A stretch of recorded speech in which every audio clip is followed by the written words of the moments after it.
எனக்கு ரொம்பவுமே ஃபேவரேட் இந்த இட்லி, தக்காளி சட்னி. அடுத்து பார்த்தீங்கன்னு சொன்னா தேங்காய் சட்னி, சாம்பார். இதோட சாப்பிட்டா ரொம்ப பிடிக்குங்க.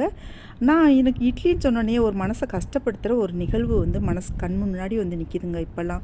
என்ன அப்படின்னு சொன்னால் கொஞ்ச நாளைக்கு முந்தைய நாங்கள் திருக்கடையூர் போயிருந்தோங்க.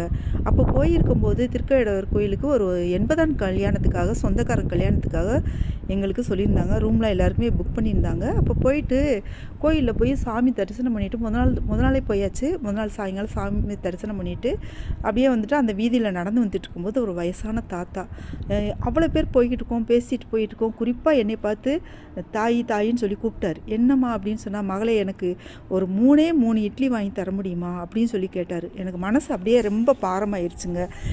எத்தனை பிள்ளைங்களை பெற்றாரோ, எத்தனை வசதியாக இருந்தாரோ, எவ்வளோ நல்ல வாழ்க்கை வாழ்ந்தாரோ, இன்றைக்கி வந்துட்டு தெருவில் வந்துட்டு யாசகம் கேட்டு இந்த ஒரு வயிற்று பசிக்காக உட்காந்துருக்காரு அப்படின்னு சொல்லிட்டு அவ்வளோ மனசுக்கு கஷ்டமாக போச்சு. உடனே போய் நான் வாங்கி கொடுத்தேங்க.